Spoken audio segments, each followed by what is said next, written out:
Según el lugar tienen diferente comportamiento, diferentes características y diferente composición. Y estas características se pueden determinar a través de un estudio de suelos, porque muchas veces los suelos los podemos ver y aparentemente pueden reflejar, ¿no?, una buena apariencia, pero cuando se trata de la construcción, la forma de conocer estas condiciones o características para construir nos las va a poder dar un estudio de suelos.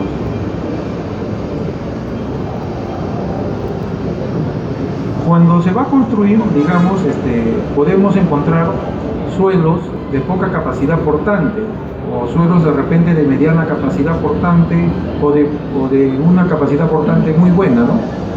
Pero podríamos encontrarnos con un suelo que es de alta resistencia, o sea, muy bueno, un buen suelo, pero puede tener algún contenido que de repente sea nocivo para la construcción. De repente puede ser un terreno bueno, pero con salitre, ¿no? Entonces, ¿quién nos va, digamos, a alertar la situación del suelo?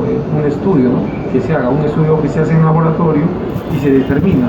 Y con este conocimiento, con este documento sobre el suelo, los ingenieros ya se van a encargar de diseñar la estructura. Ahora, el cimiento es una estructura, es un componente de la estructura que mucho depende del tipo de suelo y también de la edificación, porque supongamos, voy en un suelo de poca capacidad, quiero construir solo un nivel, o sea, no va a ser necesario que refuerce tanto, ¿no?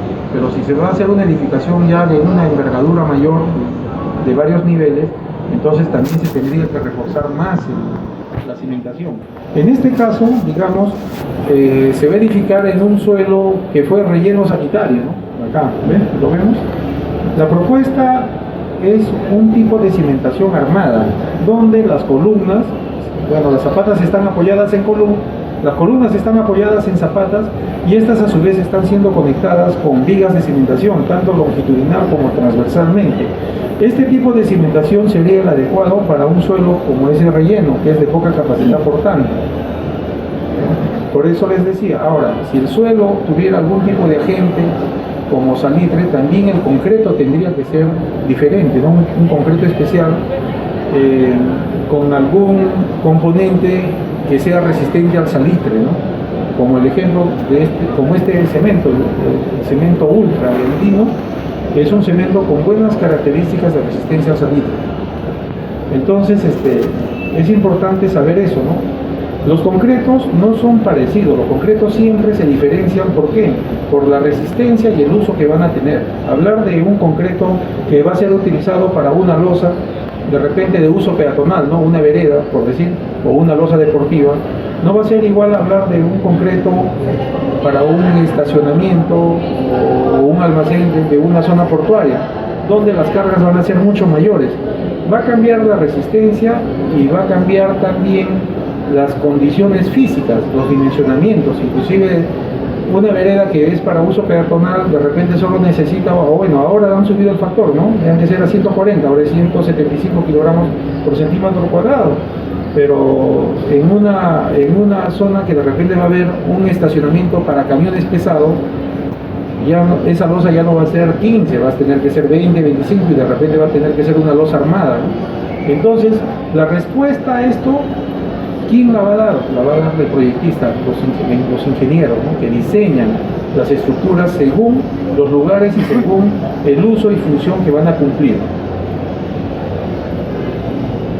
En esta vista podemos ver una falla producida en una edificación producto de un asentamiento diferencial. Cuando se da un asentamiento diferencial debajo de una edificación, lo primero que va a fallar va a ser el cimiento. Falla el cimiento y esta falla va a ser transmitida, ¿no?, a la edificación, como lo podemos ver en esta foto.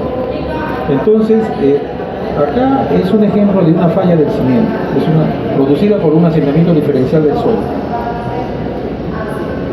Ya, ahora, la albañilería también es un componente de las edificaciones, y muchas veces los muros de albañilería cumplen función estructural. Me estoy refiriendo a los muros portantes.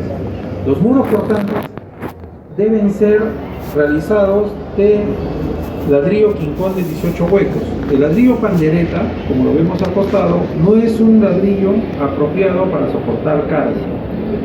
Y la explicación es muy simple. Si analizamos un ladrillo pandereta, vemos que el área vacía del ladrillo es mayor al área llena. Y la posición de estos alvéolos, de esos vacíos, es en forma horizontal. En el caso del ladrillo quincón de 18 huecos, predomina el área mayor sobre el área vacía. O sea, el área llena es mayor que el área vacía. O sea, y los alvéolos van en forma vertical. Si nosotros apretamos un huevo en forma vertical, va a ser más resistente, ¿no? Pero si lo apretamos en posición horizontal, va a fallar inmediatamente. Algo parecido es esto. En el caso de este otro ejemplo, vemos unidades de albañilería armada, ¿no? Las unidades de albañilería armada son conocidas como las bloquetas, esos ladrillos de concreto, que se diferencian del ladrillo de arcilla. ¿Por qué? Porque tienen otra forma. En su interior tienen un espacio vacío que va a permitir el paso de acero y llenado de concreto. Acá vemos, nuestros pisos son de bloquetas, que son unidades para albañilería armada. Es importante también considerar y no permitir que por las estructuras pasen líneas de desagüe, ¿no? Otro tipo de instalaciones. Las estructuras siempre deben ser completamente llenadas. Si hubiera la necesidad de pasar una línea, ¿no?, de desagüe o cualquier otra, lo recomendable sería hacerla que pase dentro de repente de otra estructura, pero ya no con esa configuración de estructura que va a soportar carga al lado de esta, ¿no? Se le dice una columna paralela o una columna melliza, ¿no? Pero no por una estructura o columna que cumple una función estructural. No se debe, se debe evitar este tipo de actos, ¿no?, de hacer pasar las instalaciones por las estructuras. En esta otra vista vemos deficiencias en el proceso constructivo producidos, en este caso, por una cangrejera, ¿no?, que de repente no se aseguró bien ese encofrado, lo cual perjudica la función de la estructura. En este otro caso se ha vulnerado la columna que ya estuvo hecha, la han picado para soldar bisagras, ¿no? Esta acción prácticamente viene a dejar inútil esa columna, no sirve, ¿no?, como un elemento estructural. Y en este otro caso se utilizó diferentes tipos de encofrado, lo cual ha generado que la columna tenga diferentes secciones. Esta deficiencia lo que hace es vulnerar el recubrimiento. El recubrimiento es muy importante en las estructuras, tiene una función, pero en este caso lo más probable es que en la parte alta el recubrimiento sea mínimo, ¿no? Entonces, miren, y siempre las estructuras tienen su parte crítica en la base y en la parte alta, ¿no? Lo más probable es que ante un esfuerzo, lo primero que va a fallar va a ser esa parte alta, ¿no?, porque el recubrimiento no es el adecuado. Ya, en este caso vemos lo que sería el trabajo de columnas. Las columnas o vigas siempre deben ser bien estructuradas. Me refiero a la distribución de los estribos. La distribución de los estribos las van a encontrar en las especificaciones de los planos. Si nosotros analizamos una columna, cuando tengan la oportunidad de ver un proyecto de estructuras, se van a dar cuenta que siempre los estribos van más juntos en los extremos, ¿no?, ya sea en una viga o en una columna. ¿Por qué? Porque esos son los puntos críticos de una estructura, en los extremos. Y por esa razón, en estos puntos es donde los estribos van más continuos y en la parte central se van distanciando. Pero también hay que tener cuidado en el centro, en la parte central, donde hay más distancia entre estribo y estribo, no deben ser mayor a 17 centímetros.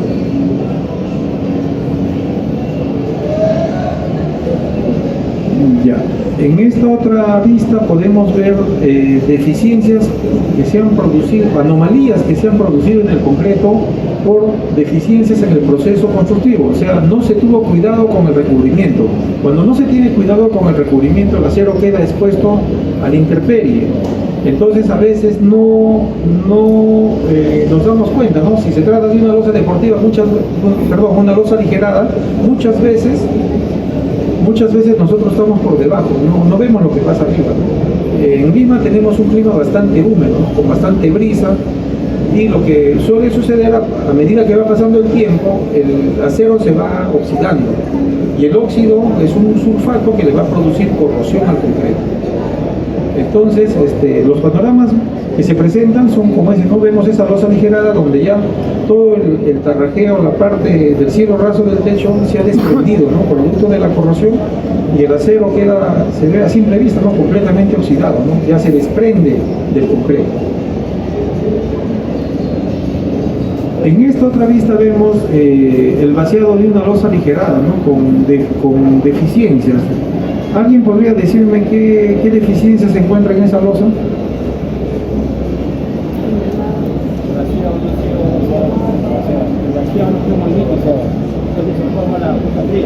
Claro, esa es la respuesta.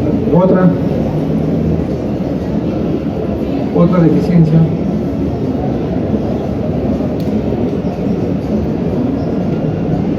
Ya, les explico ya. Miren, en este caso vemos que se trata de una losa aligerada un poco amplia, ¿no? Un poco grande.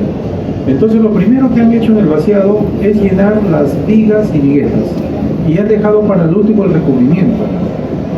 Si bien es cierto, primero se tiene que llenar vigas y viguetas, pero se debe llenar de una parte que la pueda controlar, no extenderme demasiado, porque imagínense, yo comienzo a llenar recubrimiento en este extremo, y cuando llegue acá, ya el concreto ya va a estar fraguado, ya va a estar ya secando, ¿no? Endureciendo. Entonces no se va a unir con el concreto fresco y se va a producir las juntas frías. Entonces, cuando se vacía un techo, se llena viguetas, vigas, pero de un tramo que lo pueda controlar. Entonces continúo después del recubrimiento y así de nuevo avanzo, ¿no? Vigas, viguetas y recubrimiento, ¿no? Lo hago por etapas, que sea un vaciado que lo pueda controlar. Si ustedes analizan o se han podido de repente dar cuenta, cuando se transporta el concreto siempre viene en movimiento, ¿no? Viene el camión Miser, viene, así el semáforo lo pare, pero ese camión, el concreto lo trae en movimiento, ¿no? Ese tronco que tiene, viene siempre viene en movimiento, porque el concreto tiene la particularidad de que cuando entra a un estado estático, al toque se activa, ¿no? Reacciona y comienza a fraguar. Entonces, esa es la razón, ¿no? En este caso. Por eso el vaciado debe ser así, de forma seguida, continua, ¿no? No debe dejarse en algún momento que el concreto, digamos, nos olvidamos y después regresa a vaciar, no. O sea, se empieza a vaciar hasta terminar, ¿no? Para evitar este problema de la junta fría. También cuando se arma estructuras se debe tener mucho cuidado con el armado, pero también es importante llevar a cabo un buen trabajo o desarrollo de los estribos. Los estribos deben tener esa configuración, donde sus ganchos vienen a doblar en forma diagonal y deben tener una distancia no menor a 5 centímetros. Acá vemos algo deficiente, ¿no? Este estribo quedó grande y para hacer coincidir la amarre en la esquina, pues el estribo se tuvo que colocar así inclinado, ¿no? O acá los ganchos solo tiene un gancho y en el otro lado no tiene un gancho. Estas prácticas son deficientes, ¿no? Y lo que van a hacer es que estas estructuras sean vulnerables ante un sobreesfuerzo, van a colapsar. No tanto, sino va a fallar, porque la cangrejera se produce por un mal encofrado, cuando hay fuga en el vaciado, ¿no? Pero en ese caso es por razones de resistencia. Ya, ahora vamos a referirnos a los factores que influyen en un buen diseño de mezcla, de concreto, cuando se prepara concreto. Cuando se prepara concreto se debe contar con un diseño de mezcla, ¿no? Estos diseños los van a encontrar en los proyectos, en las especificaciones. Ahí vienen tipo de concreto y su dosificación, ¿no? La proporción arena, piedra chancada y cemento, ¿no? Para poder preparar el concreto. Pero también es importante saber la procedencia de los agregados. Los agregados deben ser aptos para la construcción. Como les decía, ¿no? Cuando analizamos un suelo, no solo se analiza su resistencia, ¿no? Su portabilidad, sino también el contenido que éste tenga, ¿no? Algo similar sucede con los agregados. Los agregados pueden ser aparentemente, ¿no? Simpáticos, ¿no? A la simple vista lo vemos, que es bueno, pero el contenido no lo podemos ver. Entonces los agregados deben proceder de canteras que sean formales y que saquen al mercado productos aptos para la construcción, para no encontrar ese problema del salitre. El problema del salitre ha avanzado mucho en Lima, sobre todo en el tiempo del boom de la construcción, porque había tanta demanda de agregados que agregados llegaban de cualquier sitio. Las canteras formales ya tenían sus producciones comprometidas, ¿no? Entonces, como el negocio estaba bueno, aparecieron una serie de canteras, inclusive, ¿no?, iban al lugar y te ofrecían los agregados, ¿no?, pero de repente a menos precio, pero con el costo y riesgo de que muchas veces estos agregados venían contaminados. Por eso hay edificaciones que están en el piso 7, 8 y se está encontrando floraciones de salitre. Entonces, es muy importante conocer la procedencia de los agregados, como adquiriéndolos de lugares serios, ¿no?, de la cadena de progresores, o hay establecimientos que sí dan la certificación de la calidad de los agregados, ¿no? Claro, eso sí. Ahora, cuando hablamos de calidad de concreto, se puede llevar a cabo diferentes procedimientos que nos van a permitir saber si este concreto está preparado adecuadamente. El primer procedimiento que tenemos a la mano es el del cono de Abrams para medir el slam del concreto.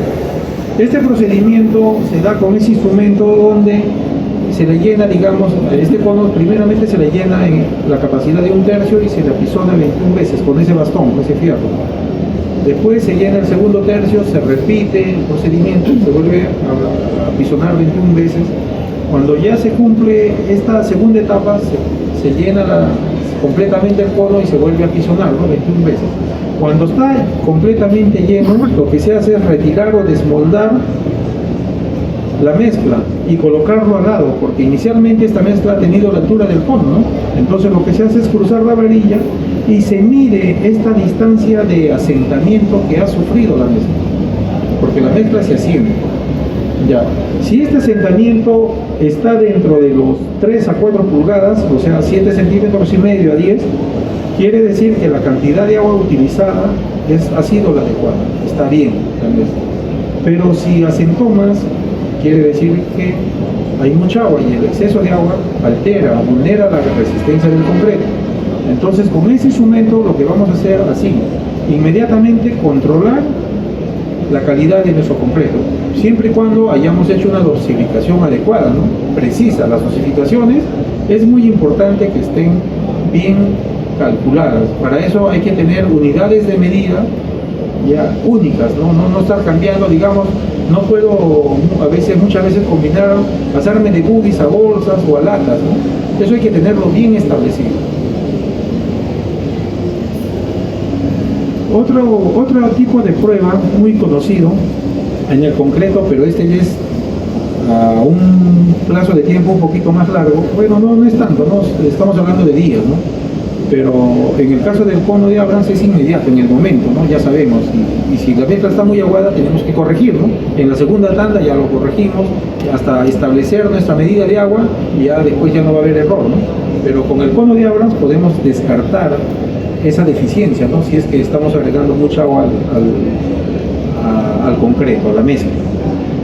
Ya, en el caso de la resistencia, bueno, la resistencia es la capacidad que tiene el concreto en alcanzar, ¿no?, la dureza, ¿no?, en un determinado tiempo. Este tipo de pruebas se da con esos instrumentos conocidos como probetas. Esas probetas son esos recipientes metálicos en los cuales cuando se recibe o se prepara el concreto se suele sacar, ¿no? En estas muestras se deben anotar la fecha, se debe anotar el tipo de concreto, o sea, la resistencia y el uso que va a tener el concreto, para esos datos llevar al laboratorio en el momento que se tenga que someter a compresión.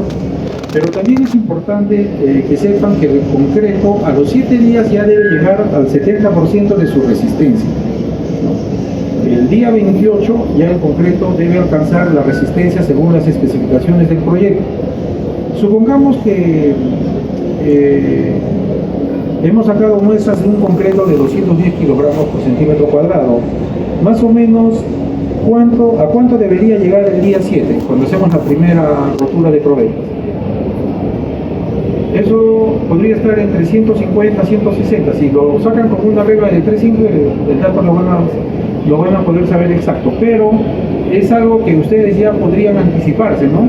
Cuando ustedes llevan la muestra a los 7 días, ya más o menos saben de que ese concreto tendría que romper en ese rango, ¿no? Que sea entre 150 o 160. Si lo calculan, el dato va a ser más preciso. Entonces, este tipo de pruebas son los que nos van a ayudar a monitorear nuestro trabajo, ¿no?, de preparación, y saber si estamos trabajando bien o no. Y si el resultado fuera de repente negativo, se tendría que tomar acciones para superar estas deficiencias. Porque si el concreto no está llegando a la resistencia, quiere decir que se está dosificando mal, no se está dosificando adecuadamente, o de repente se están preparando mezclas muy aguadas, ¿no? Pero algo tiene que estar pasando. Para eso sirven estas pruebas. Cuando estas probetas son llevadas al laboratorio, las introducen en una cámara y después con ese aparato, que es una gata neumática, le van a someter esfuerzo. Cuando le someten el esfuerzo, ellos van controlando la presión que ejercen, ¿no?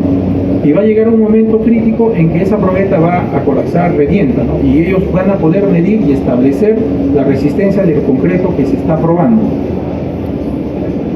El curado del concreto. Bueno, este procedimiento es obligatorio en el concreto. ¿Por qué? Porque es de mucha necesidad. ¿Alguien puede decirme por qué es necesario o obligatorio?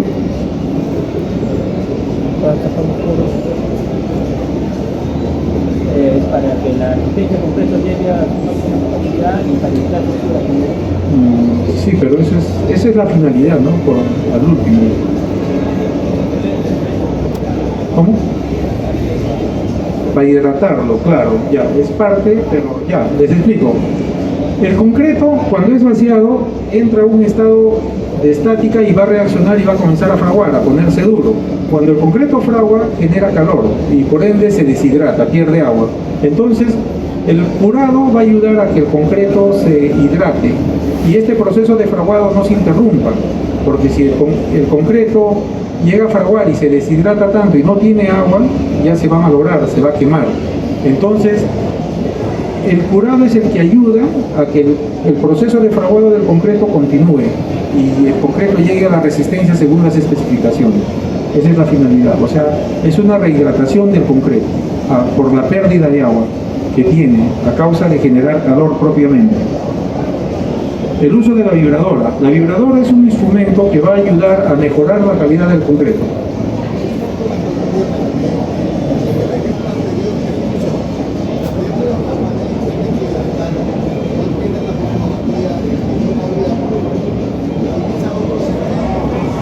Ya, a ver, vamos a retroceder. No, básicamente, se refiere a eso, ¿no? Ya, miren, en esta vista están curando una columna. Si la posibilidad, si es posible, ¿no? Se podría cubrir esta estructura, esta columna, con una manta. Lo que va a hacer la manta es ayudar a optimizar el proceso de curado. ¿Por qué? Porque de repente ya no tendría que curar diariamente, porque la humedad va a permanecer. Entonces, la columna va a tener siempre humedad, algo que es óptimo, ¿no? En el caso de esa pavimentación, en el otro lado, bueno, ahí curar con baldecitos no va a ser posible, es una vía, entonces por eso están haciendo el uso de un camión cisterna para que lo riegue, ¿no? Porque ya estamos hablando de otro tipo de área más grande. Sí. Bueno, lo que puede variar acá es digamos, la resistencia del concreto, pero en ambos casos es concreto. Es concreto. Toma. Ya, estábamos hablando de la vibradora. La vibradora es un instrumento que va a ayudar a optimizar la calidad del concreto. ¿Por qué? Porque el uso de la vibradora va a ayudar a que en el interior del vaciado no se generen vacíos.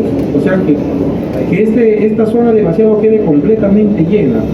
Y más aún, lo mejor es que se va a ayudar a que el recubrimiento del acero sea completo, o sea, que no quede acero descubierto. Es muy importante. En todo vaciado, o sea, sobre todo de concreto armado, el acero siempre debe quedar recubierto para no tener los problemas que hemos visto más antes, ¿no? Como en el caso de las losas aligeradas. ¿Alguna pregunta? Para el proceso de curado también se puede utilizar aditivos. Sí, sí. Ahora la tecnología del concreto ha avanzado bastante, ¿no? A veces hay lugares de trabajo que son inaccesibles o quedan muy distantes y no se puede estar llevando los insumos, ¿no? En esos casos se hace uso de aditivos o también si la necesidad lo requiere. Acá en nuestra ciudad hemos visto bastantes edificaciones comerciales, ¿no? Donde las inversiones a veces hacen de que las obras acaben más rápido, ¿no? O sea, requieren, hay esa exigencia, entonces ahí en esos casos también se hace el uso de aditivos, ¿no? Para acelerar el proceso constructivo.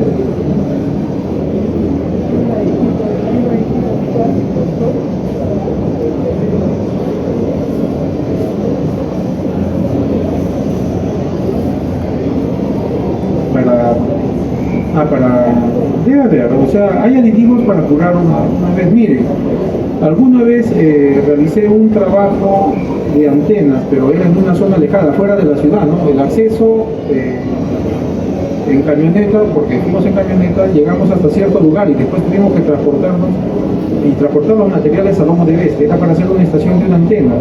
Entonces allí no era posible quedarse alguien para que cure, porque tampoco no había agua. Ahí se hizo el uso de aditivos, ¿no? O sea, a veces tenemos que utilizar insumos que nos ayuden a superar las deficiencias, ¿no? O como también hay aditivos que evitan que el concreto se congele. Cuando se construyen en zonas de altura,